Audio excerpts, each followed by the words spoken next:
by thanking everybody for coming to the Making an Impact Conference for Women. As some of you may know, March is Women's History Month. And also, 2013 has been said is the year of the woman entrepreneur. We are an economic force in the US and worldwide. And I want you to help me join Mimi Zellman,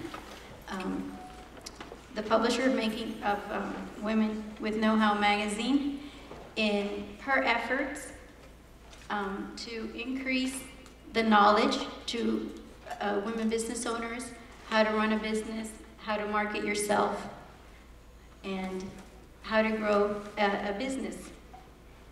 Mimi has received several awards recently. For 2012, she received the Startup Nation Top 100 Home-Based Businesses nationwide. That's a pretty big deal. In 2011 and 2012, she was Vice President of North Carolina Business Professional Women. In 2011, she was nominated 50 of the most influential women in Charlotte. That's also a big deal. And for 2013, she is president of the North Carolina Business Professional Women. And I encourage women to join BPW in North Carolina and assist Mimi in helping the women in Charlotte increase our rankings nationwide. Right now, Raleigh is ahead of us, and I'm sure that if we work with Mimi, we can help increase the ratings for Charlotte and help more women in this area become business women and become successful in their entrepreneur journeys. Now, please help me welcome Mimi to the podium.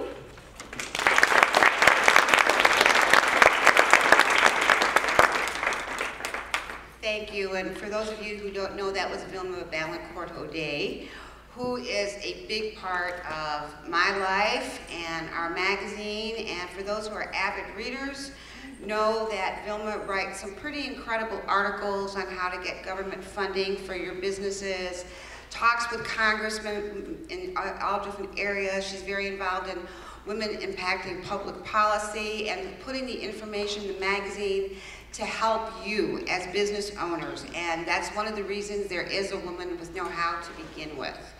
My purpose for Women with Know-How has always been, will always be, to help small women in business get it. Learning how to do business amongst each other is huge. We have still a long ways to go in helping each other. It's still the good old boys club, and ladies, we've got to break that barrier. And last year, for those who might have been at our first annual conference, know that Elaine Marshall opened up our conference last year. And she could have not said it better on how women need to come together and help each other. There's so much we can do. You can't always do business with a certain type of business, but even if you can't, you may know somebody who can. So we've got to help women either by referral or actually, let's spend money with each other first before we spend it with a male-owned company.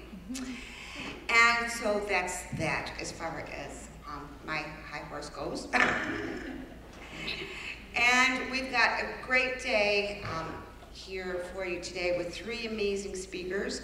First, I want to thank everybody from the bottom of my heart for being here today. There's still some people that are in transit that have registered, so I'm sure they'll be coming in slowly throughout the day.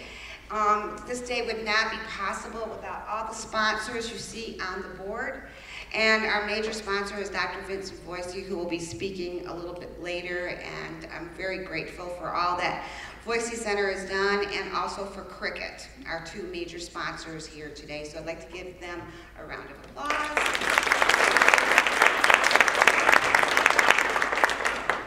And with no further, I'd like to take the time now to introduce our first speaker, who is Janet Hart. And Janet Hart is the Vice President of Public Relations and Communications for the Better Business Bureau since 2007.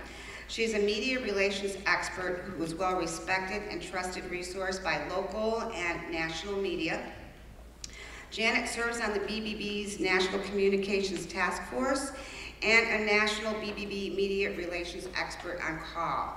She also contributes to Ask the Expert column in the Charlotte Business Journal. In 2011, she's in good company. Janet also is one of the 50 most influential women in Charlotte through the Mecklenburg Times.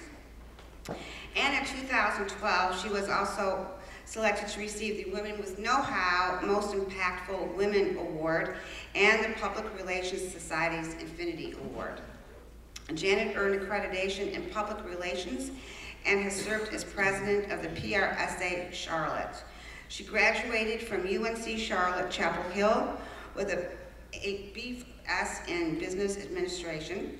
She also completed Duke University's Nonprofit Management Program and the International Festival and Events Association Executive Management Program. Please join me in welcoming Janet Hart.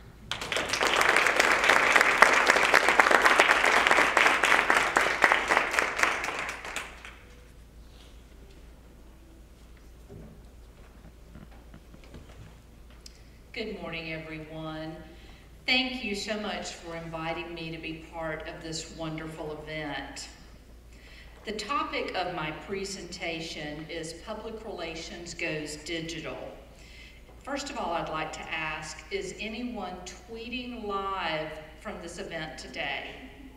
Yay, a couple of folks. Well, we do have an official Twitter hashtag, which is Women Making an Impact. So if you include that in your tweets, then anyone who is here can go and search by that hashtag and pull up all the tweets that anyone has posted. And my Twitter screen name or handle, as it would be, is BBB_Charlotte. I would have made that simpler and just made it BBB Charlotte, but that's our national office at work. They like to make it a little more difficult for us. You are welcome to ask questions as I go along or at the end. And if you have a question, simply say, Janet, I have a question, so I can make sure to know that you have a question and I don't miss it. First, let me ask, how many people here today are responsible for their company's public relations and or social media? Please raise your hand. That's great. That's the majority of the room. How many people here today work for small businesses or own your own business?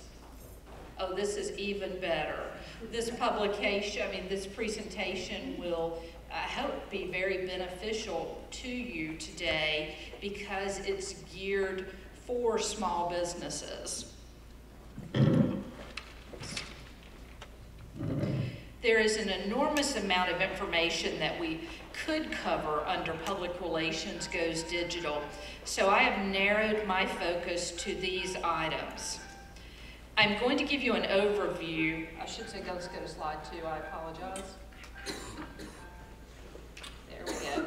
Today's session, I'm going to give you an overview of how you can develop a public relations plan for your company by using a plan I developed for the Better Business Bureau as an example. We will also focus on social media, which is also known as digital media. I tend to use the two terms interchangeably. We're going to review types of social media influence and social media proficiency levels. We will discuss the role of mobile technology in social media.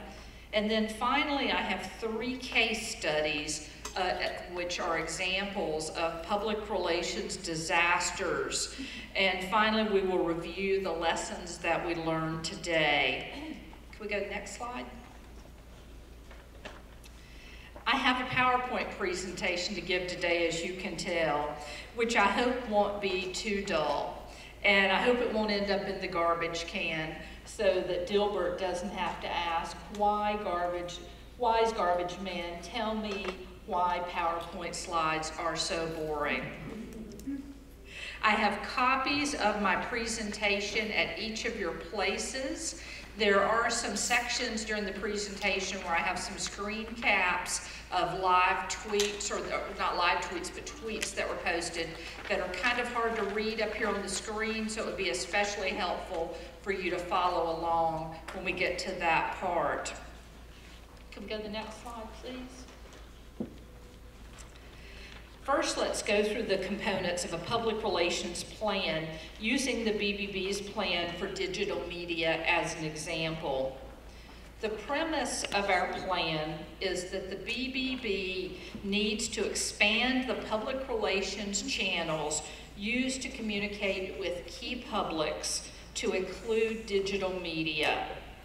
Let me give you some PR terms so that you have an idea of what I mean by certain things. A premise is a statement of what you need, what you want to accomplish. Channels are functions within public relations. Key publics are your audiences, your stakeholders. They are the specific people you want to reach.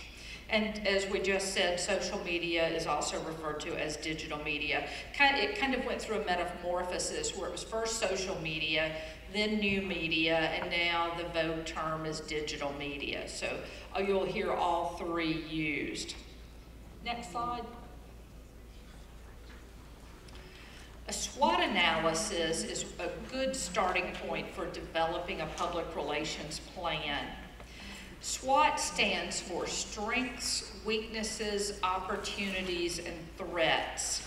Conducting a SWOT analysis of your company will help you develop a public relations plan. Here's the SWOT analysis that I developed for the Better Business Bureau. Our strengths are that we have high name recognition, reputation as an expert, a media resource, staff experience, consumer focus, that we have a lot of strengths that are the basis for our plan. Weaknesses are probably some that everyone in this room shares, and that's a limited budget, limited staffing, and competing priorities. Do those ring a bell with any of you? Yeah. Our opportunities are to engage consumers and to engage small businesses, to work on scam prevention and consumer education. And then the threats for the Better Business Bureau are the growing, or I should say booming, scam business and internet anonymity, which allows scammers to victimize people from anywhere in the world, and you have no idea who is behind the scam. Next slide. Goals. When you're putting together a PR plan, you need to define what your goals are. For our BBB digital media plan, our goals were to expand our ability to directly communicate with a greater number of key publics, and to engage key publics with timely and relevant content, and to provide customer service.